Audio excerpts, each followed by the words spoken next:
انسان خسارے میں ہے. اصلاح کے معنی ہوتی ہے مرمت کرنا, سدھارنا. سب سے مشکل مشین انسان ہے. یہ زندگی آخرت کے لیے ایک امتحان ہے.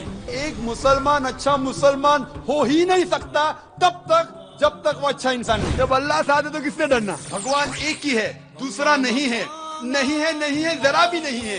سب سے بہترین پلانر اللہ ہے. جب حق باطل سے ٹکراتی ہے, باطل کا سروناش ہو جاتا ہے.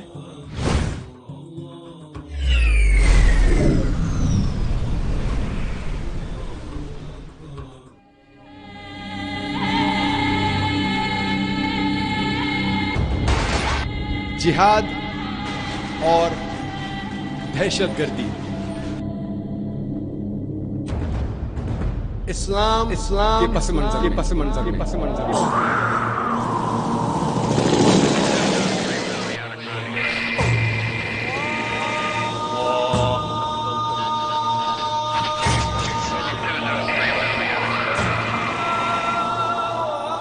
وَقُلْ جَاءَ الْحَقُّ وَزَهَقَ الْبَاطِلُ إِنَّ الْبَاطِلَ كَانَ زَهُوقًا. بہنوں کی طرف سے کوئی سوال؟ السلام علیکم. میرا نام انم کاظمی ہے. جیسا کہ آپ نے شروع سے بتایا کہ اگر قرآن اور حدیث پہ ہم لوگ چلیں تو ایک آئیڈیل لائف, ایک آئیڈیل سوسائٹی پا سکتے ہیں. تو جہالت سے جہاد بھی ایک جہادی ہے. میرا کوشچن ہے, اے should we confine the knowledge to the Islamic studies only? B knowledge like women کو زیادہ ہم لوگ کو اہمیت دینا چاہیے. like if women is educated then the whole family is more knowledgeable. what do you think? بہن نے سوال کیا کہ جہالت کے خلاف جہاد کرنا بھی جہاد ہے. بالکل صحیح ہے. انہوں نے کہا کہ صرف ہمیں اسلام کی پڑھائی کرنا چاہیے کہ یہ عام جو ہم کہتے ہیں ماڈرن ایڈوکیشن یا فارمل ایڈوکیشن کرنا چاہیے. اور تیسرا سوال کہ خواتین کے اوپر ایڈوکیشن کی اہمیت دینا چاہیے کہ نہیں. آپ کا پہلا سوال بالکل صحیح تھا کہ جہالت کے خلاف جہاد بھی جہاد ہے. بالکل صحیح. اور سب سے پہلا جو پیغام اللہ سبحانہ و تعالیٰ انسانیت کو دیتے قرآن مجید میں, وہ یہ نہیں کہ نماز پڑھو, حج کے لے جاؤ یا زکوٰۃ دو. سب سے پہلا پیغام اللہ تعالیٰ دیتے ہیں سورہ اقرا میں, اقرا پڑھو. اور صرف مردوں کے لیے نہ, عورت کے لیے بھی ہے. تب کا تیسرا سوال کہ خواتین کو ہونا چاہیے. اور اللہ کے رسول فرماتے ہیں it is obligatory on every Muslim man or woman to acquire knowledge. ہر مسلمان پہ فرض ہے, چاہے وہ مرد یا عورت ہو, کیا وہ علم حاصل کرے. تو علم حاصل کرنا ہر مسلمان کے لیے فرض ہے. اور اللہ کے رسول نے کہا کہ آپ اپنے بچوں کو علم دو, خصوصاً لڑکیوں کو, کیونکہ اس وقت جہالت میں لڑکیوں کا قتل کیا جاتا تھا. قرآن نازل ہونے کے پہلے جب لڑکی پیدا ہوتے تھے تو زندہ دفنا دیا جاتا عرب ممالک میں. تو خصوصاً عورتوں کو, لڑکیوں کو تو علم حاصل کرنا فرض ہے ہر مسلمان کے لیے.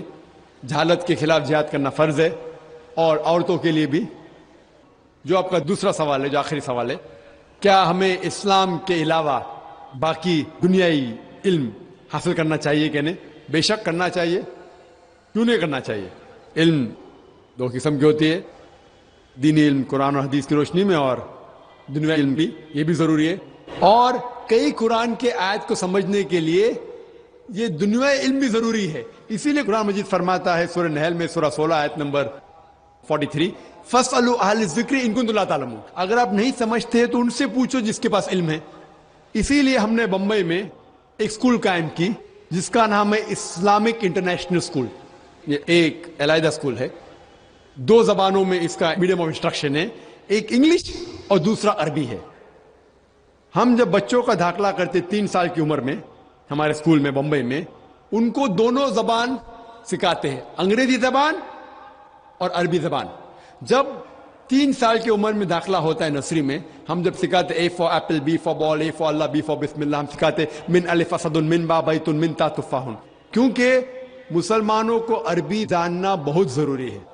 مجھے پتا ہے کہ میں دائی ہوں, میں عربی زبان نہیں جانتا ہوں, شوئے تھوڑا بہت سمجھ لیتا ہوں. اسی لیے میں چاہتا ہوں کہ میرے بچوں کو میں عربی سکھاؤں. یہ اسکول میں الحمدللہ ہم سب سے بہترین انگریزی علم دیتے ہیں اور ہم کہتے ہیں کہ یہ عام جو کانوینٹ اسکول ہے ان سے فار سپیریئر انشاءاللہ ہم دیتے ہیں. اس کے ساتھ ساتھ اسلامک تعلیم بھی دیتے ہیں. ہمارے اسکول کے اندر قرآن حدیث سکھایا جاتا ہے, حدیث فقہ, ساتھ ساتھ دعوت سکھایا جاتا ہے, حفظ بھی ہے. لیکن ہم جب اسلام سکھاتے ہیں ہم اسلام عربی زبان میں سکھاتے ہیں, انگریزی اردو میں نہیں. تو حدیث بھی سکھاتے ہیں عربی زبان میں, قرآن کی تفسیر بھی ہوتی ہے عربی میں, اردو میں نہیں, کیونکہ ہم چاہتے ہیں کہ ہمارے بچے عربی میں بھی ماہر ہو. عربی ایک وقت تھا جو عربی زبان سب سے بہترین زبان انٹرنیشنل لینگویج کہلاتی تھی. اگر آپ کو سائنس کے بارے میں سیکھنا ہے وہ غیر مسلم کو بھی مجبوراً عربی سیکھنا پڑتا تھا اگر سائنس کے بارے میں تحقیق کرنا چاہتا تو. آج کی تاریخ میں انگریزی زبان انٹرنیشنل لینگویج ہے. انشاءاللہ عربی پھر سے انٹرنیشنل لینگویج ہوں گی. تو آپ جب دیکھیں گے ہمارے بچے 5 سال 6 سال 7 سال 8 سال کے بچے 1 سال 2 سال میں جس طریقے سے عربی زبان بات کرتے ہیں, ماشاءاللہ گفتگو کرتے ہیں, تو یہ جو اسکول ہم نے قائم کی بمبئی میں اسلامک انٹرنیشنل اسکول, اس کا مقصد ہے کہ دین اور دنیائی علم ساتھ ساتھ بہترین پیمانے پہ اس کو انشاءاللہ بچوں میں دینا. لیکن انٹرویو پاس کرنا مشکل ہے. لاسٹ ایئر 800 ایپلیکیشن میں صرف 75 لوگ کو ایڈمیشن ملی. اس سال 625 ایپلیکیشن میں سے صرف 60 لوگ کو ایڈمیشن ملی. تو ایڈمیشن ملنا مشکل ہے. اور ہمارے جو انٹرویو ہے کافی کٹھن ہے. ہم انٹرویو والدہ کا بھی لیتے ہیں, والد کا بھی لیتے ہیں, بچے کا بھی لیتے ہیں. اور انٹرویو میں والد اور والدہ کو 2 انٹرویو دینے پڑتے ہیں, کم از کم 2-3 گھنٹے کے, بچوں کو 3 سے 4. اور ہم تحقیق کرتے ہیں کہ کون لوگ ہمارے اسکول کے لائق ہے. اللہ کا فضل ہے, الحمدللہ ثم الحمدللہ. سب سے مہنگی اسکول ہونے کے باوجود لائن لگی ہے ایڈمیشن کے لیے. آپ اچھی تعلیم دو, لوگ آپ کے پاس بھاگتے ہوئے آئیں گے. پہلی سال میں الحمدللہ غرب کی بات ہے, فخر کی بات ہے کہ منسٹر کے فون آئے ایڈمیشن کے لیے. منسٹر کے فون آئے. خوشی کی بات ہے کہ لوگ چاہتے ہیں اپنے بچوں کو اس اسکول میں ڈالے. اور اس سال ہم نے, ہمارے بمبئی میں اسکول, یہ 4تھا سال ہے بمبئی میں اسکول, اس سال ہم نے ایسی اسکول کا ایک برانچ شروع کیے چنئی کے اندر, مدراس میں. اور الحمدللہ چنئی میں بھی ماشاءاللہ پہلے سال میں 550 ایپلیکیشن آئے, سیٹ تھے لگ بھگ 90 الحمدللہ.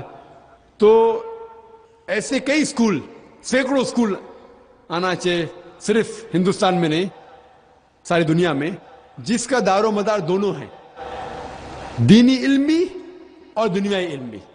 تو کہ بچہ جب اسکول سے فارغ ہوگا وہ چاہے تو ڈاکٹر بن سکتا ہے, انجینئر بن سکتا ہے, پر ڈاکٹر بنے گا تو اچھا مسلم ڈاکٹر بنے گا, انجینئر بنے گا اچھا مسلم انجینئر بنے گا. تو 10ویں پاس کرنے کے بعد وہ ڈاکٹر بھی بن سکتا ہے, انجینئر بھی بن سکتا ہے, محدث بھی بن سکتا ہے, مفسر بھی بن سکتا ہے. امید ہے کہ کم از کم وہ 10ویں جب فارغ ہوں گا تو کم از کم جو عام عالم جو مدرسے سے فارغ ہوتے, کم از کم اتنا علم ہماری امید ہے. کئی لوگ ناراض ہوتے جب میں کہتا ہوں کہ انشاءاللہ ہمارے اسکول میں سے جب بچہ فارغ ہوگا کم از کم ایک عام عالم بنے گا, تو ناراض ہوتے ہیں. کیسا ہو سکتا ہے؟ کوشش ہے, اللہ ساتھ ہے تو انشاءاللہ کیوں نہیں ہو سکتا ہے. اور بمبئی کے اندر ایک مثال دوں میں, ہر سال ایک قرات کا کمپٹیشن ہوتا ہے جو ہندوستان لیول پہ جتنے مدارس ہیں ان کے بچے اس میں حصہ لے سکتے. کبھی حیدرآباد میں ہوتا ہے, کبھی ادھر ہوتا ہے. اس وقت ہوا ممبئی میں. اور ہمارے اسکول کو صرف 3-3.5 سال ہوئے, 34 سال ہے. کچھ بچے 1 سال ہے, کچھ بچے 1.5 سال رہ چکے, کچھ بچے 2 سال رہ چکے.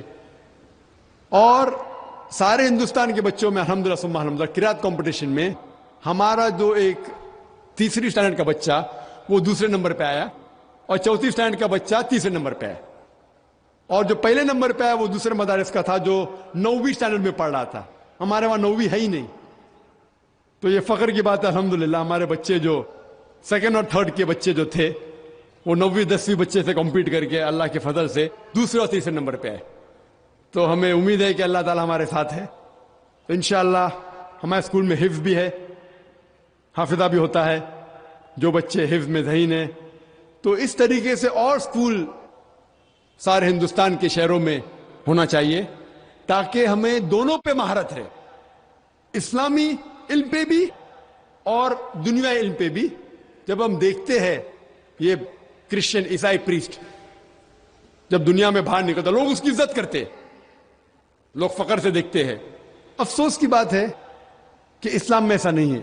اسی لیے ہم ایسے اسکول قائم کریں جو دونوں علم دے، دنیائی بھی اور دینی بھی، تاکہ انشاءاللہ ہم صحیح طریقے سے بچوں کو علم دے سکیں. Hope that answers the question.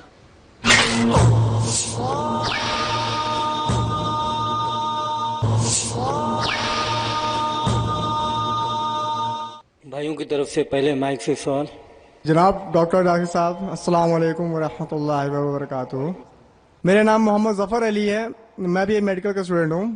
میرا کوشچن یہ ہے کہ آپ نے کہا کہ اگر کسی غیر مسلم بھائی کو اگر ہم دعوت دیتے ہیں تو پیار اور محبت اور صبر سے کریں، ہم کوئی بھی چیز اگر ان کو کہیں تو یہ بتایا. ہم نے ایک بار ایسی بات ہوئی تھی شرک کے بارے میں کہ بت پرستی اور یہ سب چیز کے بارے میں، تو انہوں نے ہم سے ایک سوال کر دیا کہ کعبہ شریف بھی ایک پتھر سے بنا ہوا ہے تو ہم لوگ سجدہ اسی کی طرف کرتے ہیں، تو کیا یہ اس کے بارے میں ہمیں ان کو کیا جواب دوں؟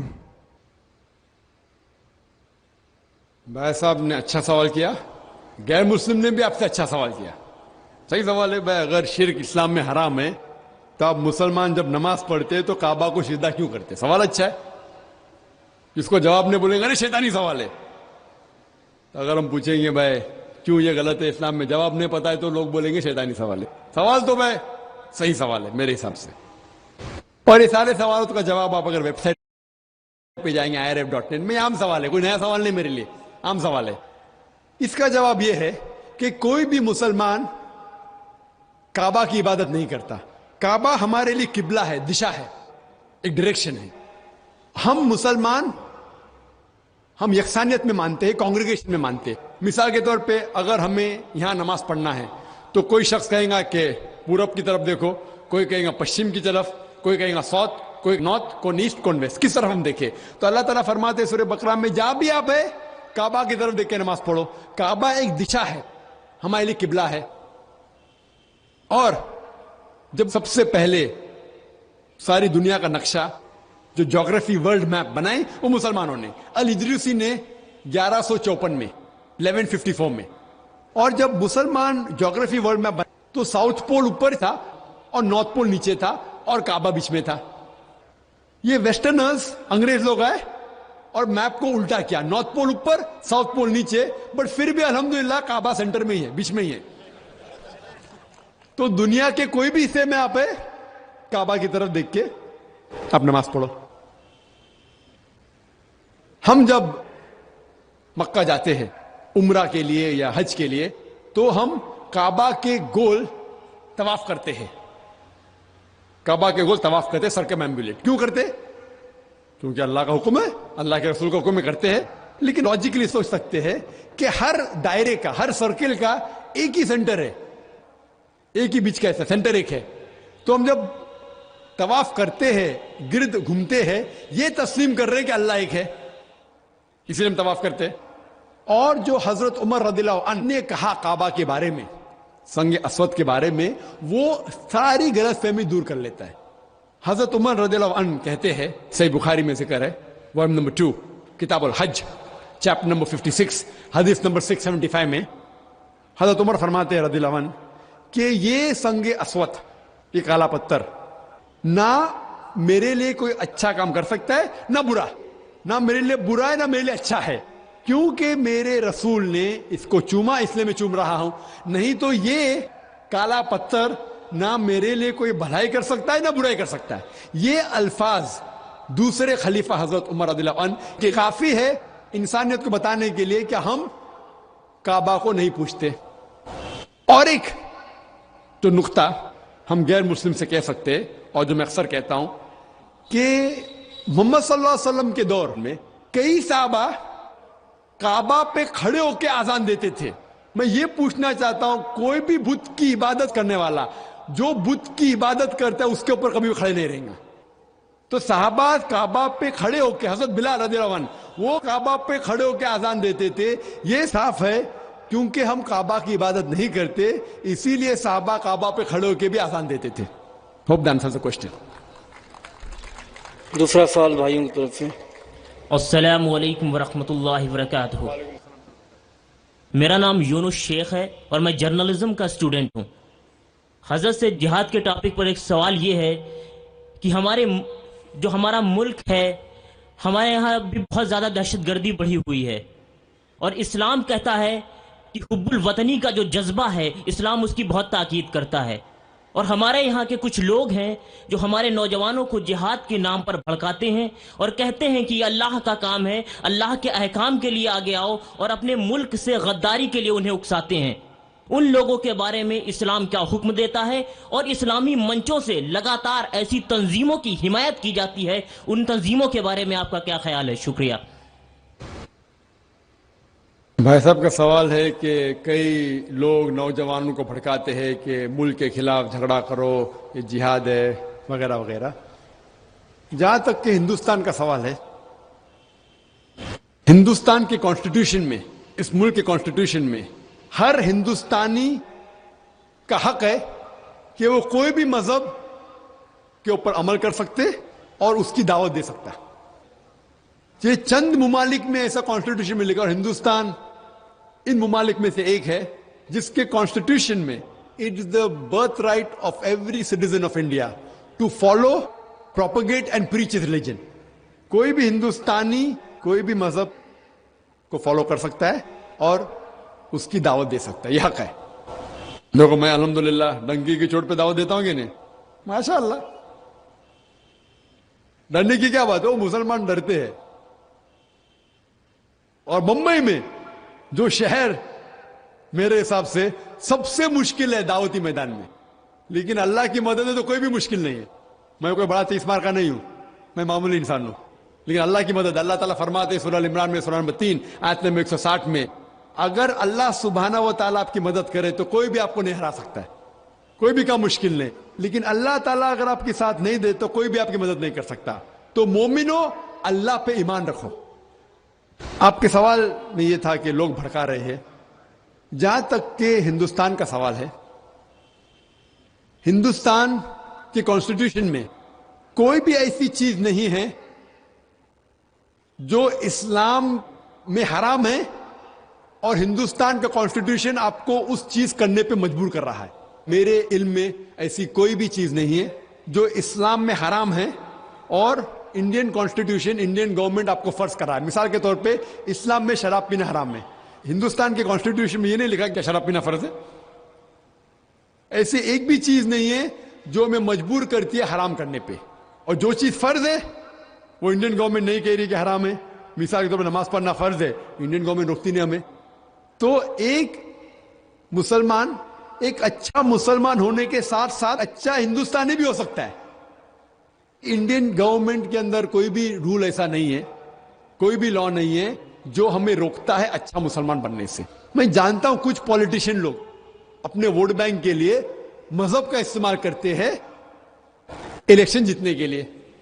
اسی لیے میرے حساب سے ہندو مسلمان ماشاءاللہ ایک دوسرے سے محبت کرتے، لیکن چند پولیٹیشین لوگ اپنے ذاتی فائدے کے لیے یہ مذہب کا غلط فائدہ اٹھاتے اور لوگوں کے بیچ میں دشمنی پیدا کرتے ہیں. جیسا ہم دیکھتے گجرات میں کیا ہو گیا. عام طور پہ عام ہندو اور عام مسلمان ایک دوسرے سے محبت کرتا ہے، لیکن یہ چند پولیٹیشین کی وجہ سے ہم ان کے جال میں آ کے ایک دوسرے سے جھگڑا کرتے. جھگڑا کرنے کی ضرورت ہی نہیں. آپ قرآن کو اگر فالو کریں گے، تعالیٰ العقل میں تم سوائم بین بینکم، اس بات پہ آؤ جہاں پر ہم یکساں ہے، کبھی پرابلم نہیں. میں کئی شنکراچاروں کو مل چکا ہوں، کئی پنڈتوں کو، کئی سوامی کو، کئی پریس کو، کئی فادر کو، ذرا بھی پرابلم نہیں. الحمدللہ سب میری عزت کرتے. کچھ لوگ ہوئیں گے جو اندر سے نفرت کرتے ہوئیں گے، الگ بات ہے. تو میرے حساب سے اس ملک میں ہمیں حق ہے اسلام مذہب فالو کرنا، اسلام مذہب کی دعوت دینا. تو میرے حساب سے اس ملک میں دیکھیں تو ایک اچھا مسلمان اور اچھا ہندوستانی ساتھ میں رہ سکتا ہے، اس میں کوئی پرابلم نہیں. اگر کوئی جان بوجھ کے کس کو بھڑکاتا ہے حق کے خلاف تو یہ غلط ہے. ہمیں جو جہاد کرنا چاہیے وہ حق کی طرف، اللہ کی طرف، وہ صحیح جہاد ہے. بہنوں کی طرف سے کوئی سوال؟ میرا نام شمع پروین ہے اور my question is for clarification. آپ نے اپنی تقریر میں کہا تھا کہ 80 کروڑ غیر مسلم ہندوستان میں اس بات کی شہادت دے رہے ہیں کہ اسلام تلوار کے بل پر نہیں پھیلا. اس کے باوجود ایک مخصوص طبقہ مسلمان بادشاہوں پر یہ الزام کیوں لگاتا ہے کہ مندروں کو گرا کر مسجدیں بنائی گئی ہیں؟ براہ کرم اس کی وضاحت کر دیں. السلام علیکم. بہن نے اچھا سوال کیا کہ جب 80 کروڑ غیر مسلم شہادت دے رہے کہ اسلام میں زبردستی کس کو داخل نہیں کیا گیا تھا، تب بھی کیوں لوگ کہتے ہیں کہ مسلمان بادشاہوں نے مندریں گرا کے مسجدیں بنائیں اور مندروں کو لوٹا؟ ہر مذہب میں every religion has a black sheep. ہر مذہب میں کوئی نہ کوئی انسان ہوگا جو مذہب کا نہیں فالو کر رہا ہے، چاہے وہ ہندو مذہب ہو یا عیسائی مذہب ہو یا اسلام مذہب ہو. تو یہ بولنا کہ کوئی بھی مسلمان بادشاہ نے مندر نہیں گرا یہ بالکل غلط ہے. لیکن یہ جانتا ہوں کہ چند مسلمان بادشاہوں نے مندر پہ حملہ کیا. کیوں؟ کیونکہ مندر میں جائیداد تھی. وہ غلط ہے. قرآن کی آیت ہے کہ مونسٹریز، چرچ، گردوارا، اس کو آپ مت تباہ کرو. یہ قرآن کی آیت ہے. تو اگر چند مسلمان بادشاہوں نے شاید کیا ہوگا، لیکن عام طور پہ نہیں. عام طور پہ غلط فہمی ہے کہ لوگ کہتے ہیں کہ یہ مسلمان بادشاہ نے مندر گرایا. لوگ کہتے ٹیپو سلطان نے تلوار کے زور کے اوپر اسلام پھیلایا. ہم دیکھتے آج کی تاریخ میں بھی آپ جائیں گے میسور میں، اس کے بازو میں، اس کے محل کے آنگن کے اندر ہی ایک مندر ہے. تو لوگ جان بوجھ کے تاریخ کو بدلتے ہیں. آج آپ دلی میں جائیں گے تو جو گائیڈ ہوتے ہیں نا، گائیڈ، وہ گائیڈ بولیں گے کہ تاج محل کس نے بنا بچا ہے؟ یہ راجہ بھوج نے بنا ہے. تو میں جب دلی گیا تھا تو ایک فارنر تھا، اسے گائیڈ کہہ رہا تھا کہ راجہ بھوج نے بنا ہے. تو کہتا بیوقوف، میں ہزاروں میل دور سے آ رہا ہوں، پوری تحقیق کے ساتھ کس نے تاج محل بنا ہے، ابھی آپ مجھے کہہ رہے ہیں کہ راجہ بھوج نے بنا ہے. تو اس طریقے سے تاریخ کو بدل رہے. قطب مینار کس نے بنایا؟ ایک نیا نام لیتے ہندو. تو یہ ایک سازش ہے تاریخ کو بدلنے کے لیے. اسی لیے ہم دیکھتے ہیں کہ پریویس گورنمنٹ جو تھی، ہمارے جو اسکول کی کتابوں میں غلط چیز، اس کو saffronization of the Indian textbooks, مطلب بھگوا، جو ہندو مذہب کے بارے میں اور اسلام مذہب کے بارے میں غلط فہمی پھیلانا، یہ پریویس گورنمنٹ. اسی لیے جب اس ٹائم جب ڈیموکریٹک فرنٹ آئی، میں کوئی پولیٹیکل اسپیچ نہیں دے رہا ہوں، اس گورنمنٹ نے وہ تبدیلی کو بدل دی. تو ہمیں یہ پتا لگتا ہے کہ جان بوجھ کے غلط فہمی پھیلا رہے ہیں. یہ بات میں تسلیم کرتا ہوں. چند مثال کے طور کے اوپر، اگر ہٹلر نے 6 ملین یہود کو زندہ جلایا، ہم یہ نہیں کہہ سکیں گے کہ عیسائیت اس کی ذمہ دار ہے. وہ ہٹلر ایک غلط عیسائی تھا، اس لیے اس نے کیا. تو اس طریقے سے چند مسلمان راجا نے غلطیاں کی ہوں گی، لیکن یہ کہنا کہ سب مسلمان راجا یا اکثر مسلمان راجاؤں نے یہ کیا کہ مندروں گرایا، یہ بالکل غلط بات ہے. اور یہ تاریخ اس کی گواہی دیتی ہی نہیں. اور جان بوجھ کے کچھ لوگ پولیٹک ووٹ بینک کی وجہ سے تاریخ کو بدل رہے، جو الحمدللہ ثم الحمدللہ ابھی پھر سے اسے صحیح کیا جا رہا ہے. Hope the answers the question.